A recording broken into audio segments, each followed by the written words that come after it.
दिनों तक तलाश करने के बाद समंदर में पनडुब्बी का मलबा मिला। टाइटन पनडुब्बी के लापता होने के बाद से ही पूरी दुनिया में लोग उसमें सवार 5 लोगों की सलामती की दुआ कर रहे थे। पनडुब्बी 18 जून को टाइटैनिक जहाज का मलबा दिखाने के लिए कनाडा के न्यूफाउंडलैंड से रवाना हुई थी। लेकिन अमेरिकी कोस्ट गार्ड के मुताबिक समंदर में उतरने के कुछ देर बाद ही टाइटन पनडुब्बी में तेज धमाका हुआ था, जिससे उसमें सवार सभी 5 लोगों की मौत हो गई। ये पनडुब्बी 18 जून को कनाडा के न्यूफाउंडलैंड से रवाना हुई थी, लेकिन समंदर में उतरने के 2 घंटे बाद ही उसका संपर्क अपने जहाज से टूट गया। जैसे ये खबर सामने आई, अमेरिका और कनाडा की रेस्क्यू टीमों ने अटलांटिक महासागर में सबसे बड़ा अभियान शुरू कर दिया। बाद में ब्रिटेन और फ्रांस की नौसेना भी इस अभियान से जुड़ गई, लेकिन 5 दिनों तक समंदर में चप्पे चप्पे की तलाशी के बाद उन्हें टाइटन पनडुब्बी का मलबा टाइटैनिक जहाज के मलबे के नजदीक मिला। टाइटैनिक जहाज का मलबा कनाडा के न्यूफाउंडलैंड से 644 किलोमीटर दक्षिण में है और टाइटन पनडुब्बी का मलबा मिलते ही उसमें सवार सभी लोगों के मिलने की संभावना भी खत्म हो गई। अमेरिकी कोस्ट गार्ड के मुताबिक पनडुब्बी में भारी दबाव के बाद हुए धमाके की वजह से यह हादसा हुआ, जिसमें टाइटन पनडुब्बी में बैठकर टाइटैनिक जहाज का मलबा देखने गए 5 लोग अपनी जान गंवा बैठे। रेस्क्यू ऑपरेशन को खत्म करने के बाद अमेरिकी कोस्ट गार्ड के अधिकारियों ने इस हादसे में मारे गए सभी लोगों को श्रद्धांजलि दी।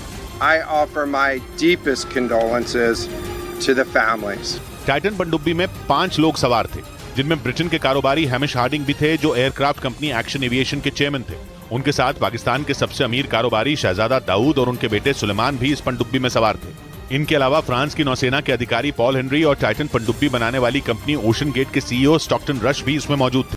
उधर अमेरिकी कोस्ट गार्ड का दावा है कि अटलांटिक महासागर में टाइटन पनडुब्बी का मलबा ढूंढने में रिमोट से चलने वाली मशीन ओडिसियस 6K ने बड़ी भूमिका निभाई। दावा है कि इस पनडुब्बी की तलाश में अटलांटिक महासागर का हजारों किलोमीटर का इलाका छान मारा गया और इसके लिए दुनिया भर से कई जहाजों को भी लगाया गया। लेकिन 5 दिनों तक चले इस तलाशी अभियान के बाद टाइटन पनडुब्बी के मलबे को ढूंढने में रिमोट से चलने वाली ओडिसियस 6K मशीन की सबसे बड़ी भूमिका रही।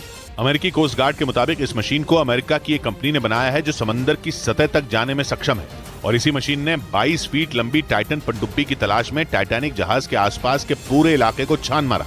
दावा है कि काफी तलाशी के बाद ओडिसियस 6K मशीन को टाइटैनिक जहाज के नजदीक ही टाइटन पनडुब्बी का मलबा मिला।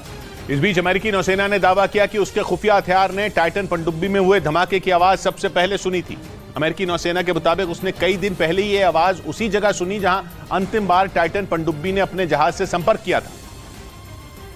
और इसके लिए अमेरिकी नौसेना ने एक ऐसे खुफिया उपकरण का इस्तेमाल किया जो समंदर की गहराइयों में किसी भी आवाज को आसानी से सुन सकता है। दावा है कि 18 जून यानी जिस दिन टाइटन पनडुब्बी 5 लोगों को लेकर टाइटैनिक जहाज का मलबा दिखाने के लिए रवाना हुई थी, उसी दिन अमेरिकी नौसेना ने अटलांटिक महासागर में धमाके की आवाज सुनी थी। लेकिन खबर है कि वो बिना सबूत किसी नतीजे पर पहुंचना नहीं चाहती थी। इसी वजह से अमेरिकी नौसेना ने ये बात छिपा कर रखी। मीडिया रिपोर्ट के मुताबिक अमेरिकी नौसेना ने जिस खुफिया उपकरण से धमाके की आवाज सुनी थी, उसका इस्तेमाल दुश्मन की पनडुब्बियों पर नजर रखने के लिए किया जाता है।